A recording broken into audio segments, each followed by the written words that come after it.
Boom. Boom. Hello, and welcome to another edition of Motivation and Money with me, Mark Terrell, and my co host, Fanny Snaith. How are you today, Fanny? Excellent, as usual. Thank you very much. Very Good, nice to be here. excellent. I'm just going to turn my phone down because I've got it I was going to playing say on the there as sun is well. shining, but it's But not. I was going to say no, the it's a sun is bit it's a shining. bit overcast, isn't it? Here, I think we're not that Brr, far apart, bit but chilly, bit yeah, chilly. overcast, very cloudy here. Anyway, we're not here to talk about the weather, are we? We're here to No. talk about purpose, how to stay in tune with our purpose, or in line with our purpose. And this was one that you sort of came up with, title and purpose. I think it's something that's talked about a lot, but probably misunderstood in many ways. I've got my little spin on it. And I Oh, think, well, I think purpose is one of those things that is quite personal, isn't it? Let's face it. no, but Um, I'd like to hear your spin on it. well, my spin on purpose is that I think people get overly. They need to make sure that they are in line with their own purpose before they think about having a purpose in their business. So I think there's layers, there's levels of purpose. So you have your personal purpose, and then you can have a purpose for your business, and then you can have a overarching sort of purpose that you have when you're out in the wild world. So there's different purposes, if you know what I mean, sort of a layered Yeah, sort of approach, if that makes sense. So I think um, when you got to get the first level right, and that's what your purpose is, and everything sort of comes from there. That makes sense. it does make sense. So, what are we saying then that um,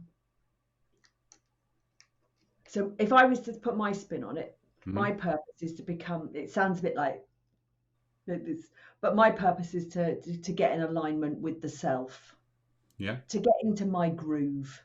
That's the way I usually talk about it. So I suppose it means, in layman's terms, or in normal language, Hmm. get rid of the crap, embrace the good, understand why we're here, Hmm. and live it. Wow, I should have Cool. written that down, shouldn't I? That was good. Yeah, it's all recorded, so you can watch this back and then write it down because that's come from the heart, isn't it? That's not something Yeah, that's written on the wall and forgotten about. So yeah, and then that's the thing about this, isn't it? Once you get something like that that sort of spills out, and then you think, well, actually, where did that come from? And it's sort of like when it yeah. comes from that deep level where actually that was really sort of felt good. So yeah, I think you should go back and take a note of what that was. I I can't think I remember might do exactly the same words. I can't repeat them. So I think purpose is led. It's obviously very much in line with motivations because let's face it, motivations is the reason we do things. So a purpose has got to be in line with that, hasn't it? Yeah. that. So if you have a purpose, Hmm. does that then make motivation easier? Does it make it easier? It Well, makes it easier to understand why you do easier to be things. Easier to easier understand, to I be say. motivated. Well, I think we are all trying to work out why we do what we do. And some things we just do it intuitively. Sometimes we do things because we sort of have to do things. But what we want to do is what drives us most days. What is it? What like yesterday there was I was just on a sort of what do they call it, cloud nine. Not because something fantastic had happened, but I was just sort of floating along. Everything was fine. I was doing things and just doing things as they came along, and it was just nice. It was there was no pushing. There was just I was just going, being very productive, in flow. I suppose they call it, don't they? Um, That's the thing. and it was one of those days. Woke up this morning, not quite the same, but actually, as the day's gone on, I've got really productive. I've finished something that I've been working on for the last 3 or 4 days. That's done, dusted. So it makes you feel good when you finish things, doesn't it? Yeah.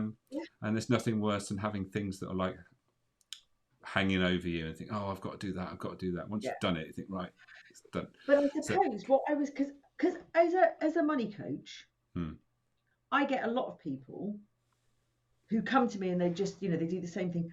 I need more money. There's never enough money. If I can just get the money right, I can do all this other stuff. hmm, And from own personal experience, I know that just chasing the money doesn't work.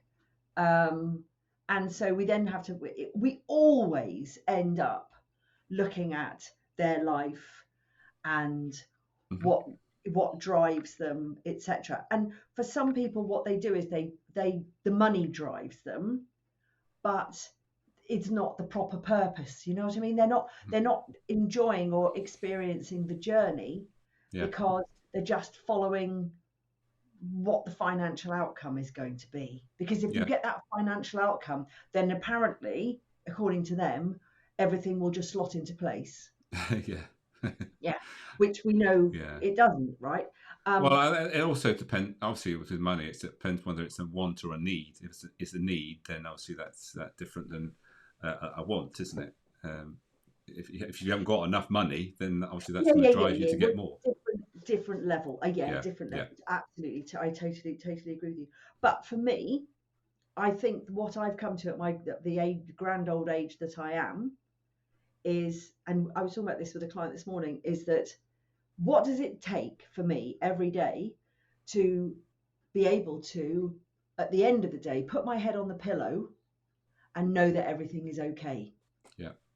And I call that's what I call my version of financial freedom. So, yes, financial is the money part of it, but it's almost like personal freedom as well. Yeah, and I think freedom has got a lot of connection to purpose because we're all working towards our own freedom, Yeah. and it's one of those things that's different for all of us. And whether it's financial freedom, whether it's essentially what we all want is actually to make our own decisions that are influenced only by us, and we don't have to think about anybody else's opinion. So when we're at work, I think a lot of people want to go to work and have the freedom to do things in the way that they want to, and be self-directing, I suppose you could call it. But that's not to say that everyone's like that. And I think we're all on our different steps in the journey, We are. and assuming that everybody wants freedom, like at the beginning, is an error, because Yes. at the beginning of our maybe our first job, our first job will not mean that we want freedom. We will actually probably want more security and guidance and direction than anything, because we want to learn what's it like to be in the workplace, and how does all this work. Because if we're just left to our own devices, then we're just going to float around and not really make much progress, because we need people to guide us, direct us, and mentor us. That's interesting. So I think that's really interesting because, Mm. okay, yeah, you might, yeah, that's a Yeah. really interesting It's one. not. I mean, from somebody who's been pretty much self-employed almost from the beginning, Mhm. really, Yeah. and who's now coming sort of not, I wouldn't say I mean, age-wise, towards the end of my working life, I would say. Right. Um, Not that I want it to be necessarily, but I don't, see, that's for me why it always comes back to the self first. For me, all the other purpose of job and all that kind of thing, if I find that very difficult to put into place if I don't have my own self purpose in Right. place. And Yeah. maybe that's because I haven't done the office thing, which has given me the boundaries of what I go and I do every day at the same time. I've had to be my own driver Yeah. of that. I'm But very similar in that respect, and it's what I always say to people is that you can only see the world from what you've experienced, and if you haven't exactly, experienced something, it's very difficult to relate and yeah, empathise and all that sort of stuff. So, whatever decision you make is based on what's happened to you, but it's yes, also based on what you want in the future. So we're all moving in this. So this might be an appropriate time to talk about a bit more about the motivations and the and where they fit in, and how yeah, there is a step. So I'll just do that a minute, and that might be useful, and help us with a bit more about the how these all things fit in. So for those who have not seen this before, this is the 9 motivators to work, which according to the motivational maps theory, and when we talk about the self-actualization that you sort of mentioned, what you just said, is we're all sort of working towards that self-actualization, which is that ultimate sort of purpose that, and the motivators that are mostly linked with that are these growth motivators. So when we're moving towards that self-actualization, what we want is be able to innovate, bring our new ideas into play. We want freedom. Sorry, that was the creator, and the spirit is the freedom that we've already talked about. But the bottom one there, the top bottom on the right there, is searcher, which is ultimately what I'd say is the purpose driver, I suppose you could say, being that it's about making a difference. But if we're thinking about our own purpose, and basing it on what we've already talked about with regards to that we're on our own journey, it's not about having a motivator met that isn't appropriate for us. So it's no good me talking all about that everyone should be working towards having meaning when that's actually might not be right for them wherever they are in their journey. So if you think about these three sections here, the three what we call clusters, the relationships. Fancy red pen. Can you see that? You were just doing a laugh because you just did that so professionally. Did I? Professionally drew a circle. I know. I'm just there's no end to my talents. So if you think about this with motivators, there's actually three sort of things we need to think about. We're going to think about what's happened to us. As I've always mentioned, we're all a result of what's already happened to us, which essentially is what our personality is, which is very much related to these relationship motivators.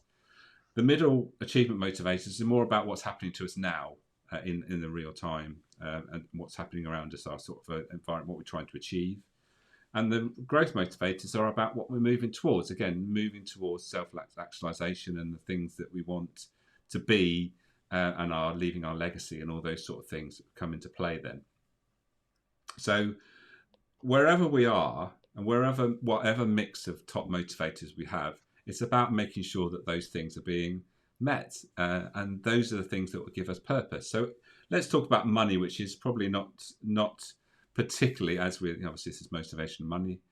When we talk about money, if you're driven by money, then and one of your purposes is that you're working towards having enough money so you don't have to worry about it. That should be taken into account with regards to your purpose.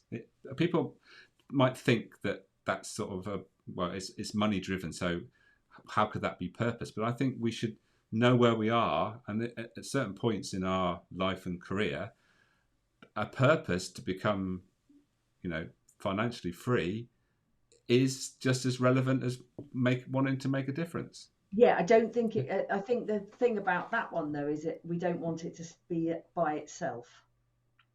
No, and that's the thing about motivational maps. It's not about just one motivator. It's having a combination. So, if money's the one driver, you might then have creator as another top driver, and the other might be, let's for instance say star, so one from each. So any of these 9 motivators could be in your top 3, and then you think about how do those 3 fit into my current purpose. So in this instance, it'd be someone that wants to bring new ideas into the workplace. Let's say it's all about being commercially successful. And it's also being noticed and with regards to what they do, getting respect and the social esteem that comes from doing those things with regards to the innovation, whatever they're bringing in. So it's about linking these things together as opposed to just one thing. There's never only one motivator that's in play. It tends to be at least 3. Sometimes it can be up to 5. I've had that recently where there's 5 top motivators, and when with my work, it's interesting that it's not all about the top motivators being met. Sometimes it's about the missing bit where something is fairly important but not being well met. And I have lots of stories around a motivator which appears to be not that important, but actually becomes it's the hygiene factor that I've talked about before. So a hygiene factor in work is when there's something that you aren't particularly motivated by, but when it's not being met well, it becomes a demotivating factor, and sometimes that can really pull us down. And that's why it's linked to the hygiene factor, is that none of us go to work just because the washrooms are clean, but when they're always dirty, then it becomes demotivating. So that was a bit of a ramble about motivations, but it's important to understand what's driving us, and linking that to our purpose, because then that's going to have more meaning. Okay. Yeah. Yeah. No, I get that. I get that. Yeah. I think, yeah, it's interesting because it's just, I'm trying to think about the framework you do. It's like I was saying, I think it has to come back to the self, being into that groove, which that growth mindset of those growth motivators. I think you have to, if you're not in a growth mindset, I think it's very difficult to follow and stick to your purpose. Do you think? That's an interesting question, isn't it? Do you need to be in a growth mindset to? Well, because isn't purpose all about? I mean, if your purpose is to not do anything, sit around and watch all the telly all day and play video games, yeah, and do the same. If your purpose is to do the same thing over and over and over and over and over and over again for the rest of your life. Yes, I get. Yeah, but we're not talking about that, though, are we? But we're talking about people that have got some ambition, people that don't want to just sit in front of the telly. There you go. There's a word. So we need in order to have the kind of purpose we're talking about, you have to have some kind of ambition. Yeah, definitely. Yeah. So let me change tack then for a minute. Yeah. Right, because we've got the motivational work. The way I came about this subject was, I have the 8 money types, which I haven't got the picture of, and I call them the money types, and then I do a strike through the money, because actually they're like archetypes of life, really. And so we've got the innocent, the victim, the warrior, the martyr, the fool, the creator artist, the tyrant, and the magician. And so if I was to think about my purpose is to keep the warrior and the magician in the driving seat as much as I possibly can. Right. I'm not going to say at all times, because every so often my innocent comes out like everybody else, where it means I want to put my head in the sand and go back to bed, or not, or find something difficult and not want to do it. We all have that. There's times when my fool comes out and I go and do something without the due diligence that sets me back a little bit, etc. But I think we all do that. So my purpose part is to try and keep the warrior and the magician. The warrior is the type of action, and the magician is the type of faith, trust, and balance. Thank you, Mark. Faith, trust, and balance. If I can keep those two at the helm pretty much all the time, I reckon I'm on it. And in order to do that, I have to take a certain amount of physical action, a certain amount of mental action, and then the rest, I guess, is sort of intention. Right. Does that sound about right? Yeah. So I have found personally now that if I do a little bit of yoga and a little bit of meditation every day, that automatically sets my day up for success for me. So if I can do that on a daily basis, I don't do it every day. There are days that I don't do it. If I can do that every day, I know that my purpose is almost always is met. Does that sound a bit odd? No, because it's obviously connected to what's important to you, isn't it? That's the thing. Yeah. And because I say purpose isn't having to change the world. It's about having your own purpose. It's got to start there, hasn't it? You can't change the world without making sure that you're the best you can be and taking care of yourself.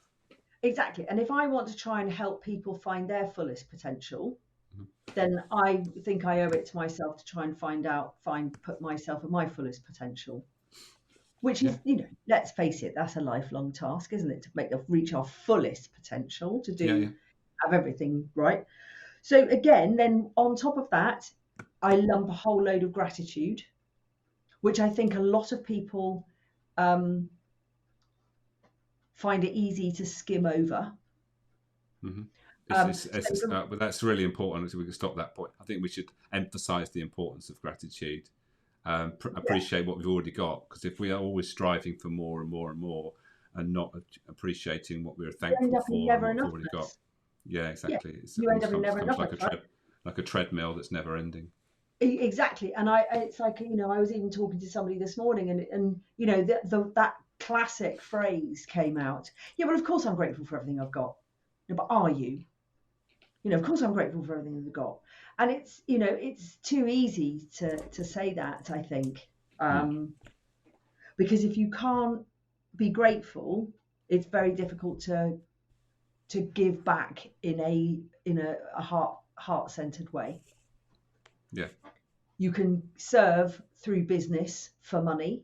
You can serve through martyrdom, going, well, if I don't do it, who else is going to do it? But to actually serve through a heart-centered way, I think it's very difficult to do that without gratitude yourself. Yeah, great. The reason why I wanted to pick up on that is because I'm reading this book at the moment. I'm playing my technology here.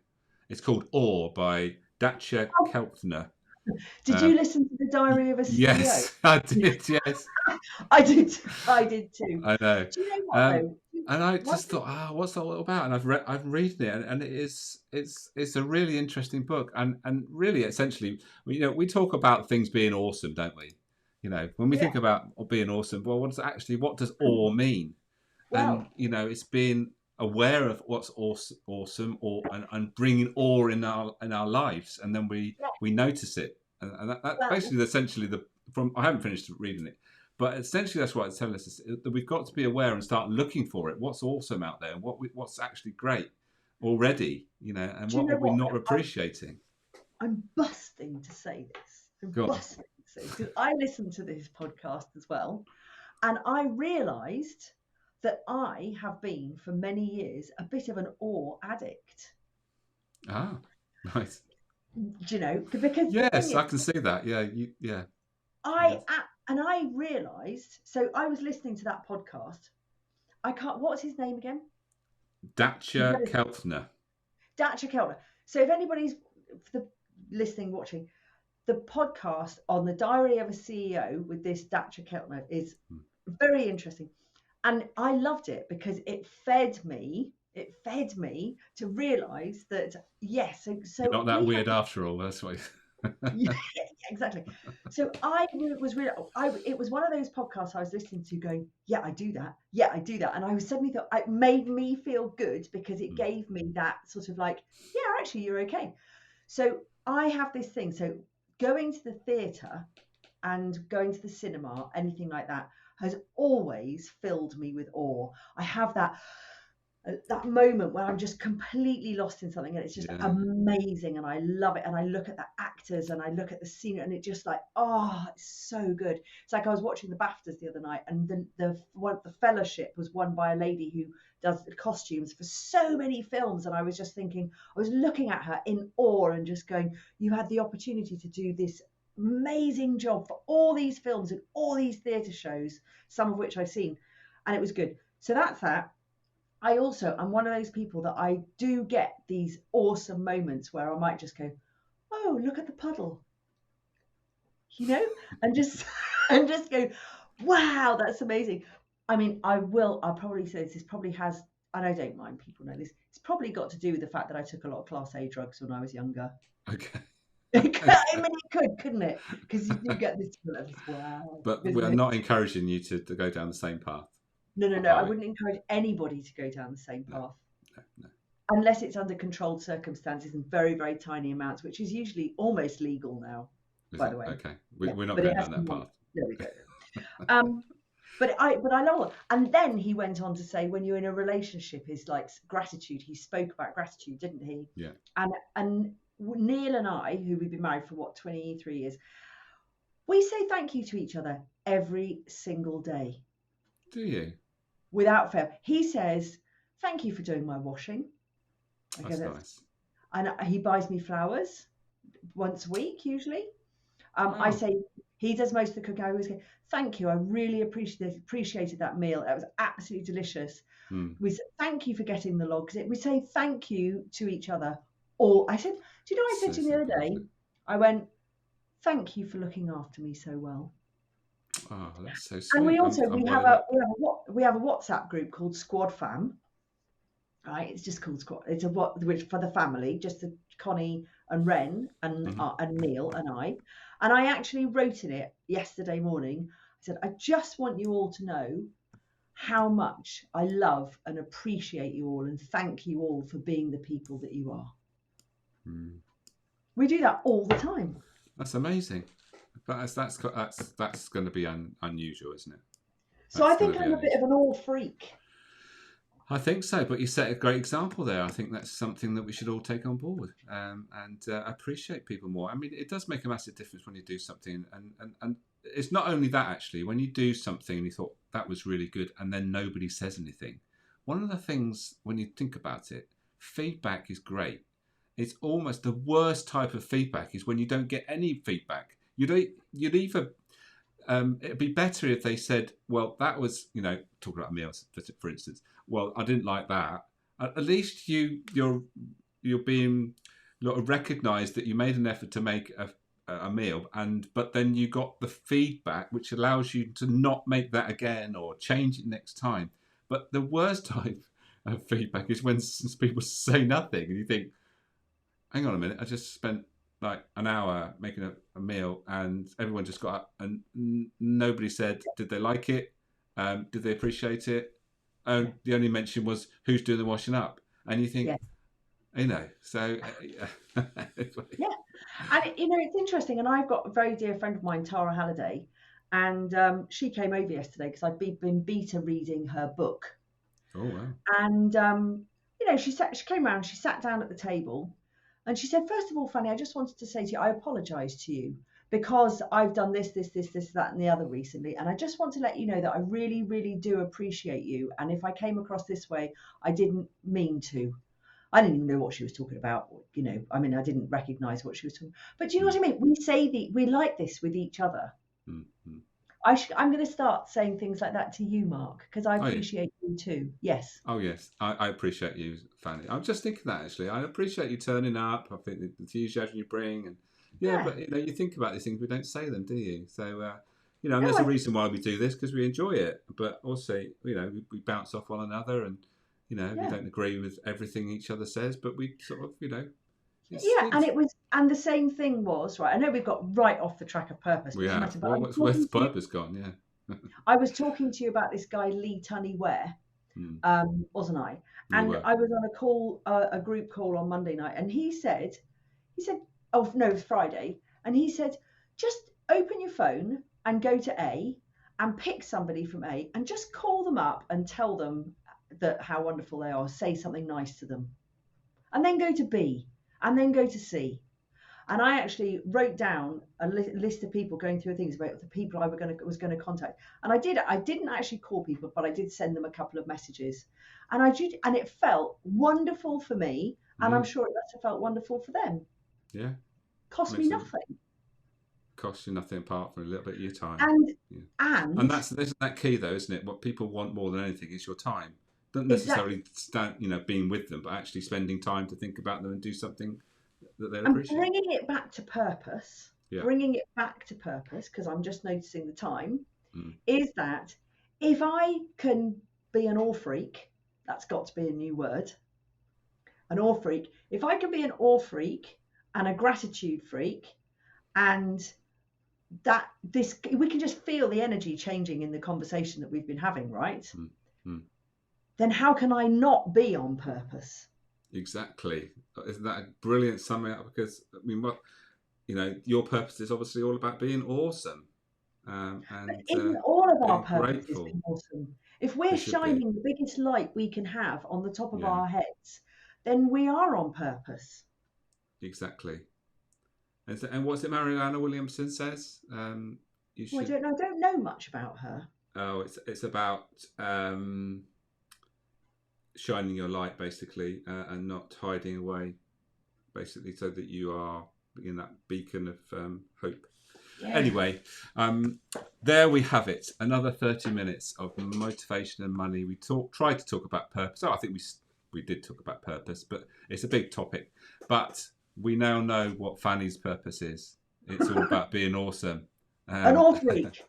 And I never really got around to saying, actually, what my purpose is about. I've got this thing about people coming to work and getting the most out of their work. Doesn't matter whether you're a business owner, whether you're an employee, that's essentially what I want to do, is make sure everyone comes to work, understand what it is that the work means to them, and make sure that is fulfilling. And that's my purpose, to make sure that's happening as much as I possibly can. So there we have it, a quick rundown of purpose.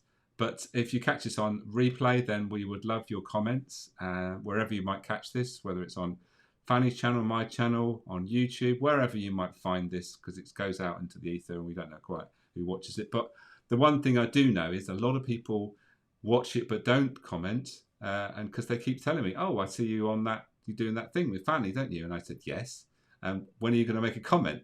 So anyway, so it does make a big difference, because we get appreciative. And going back to what we said about the worst form of feedback is no feedback at all. So any feedback would be wonderful, and we'd just love it if you would like to share something with us. Rubbish! Exactly. I'm never going to watch it again. Rubbish! Yeah, exactly.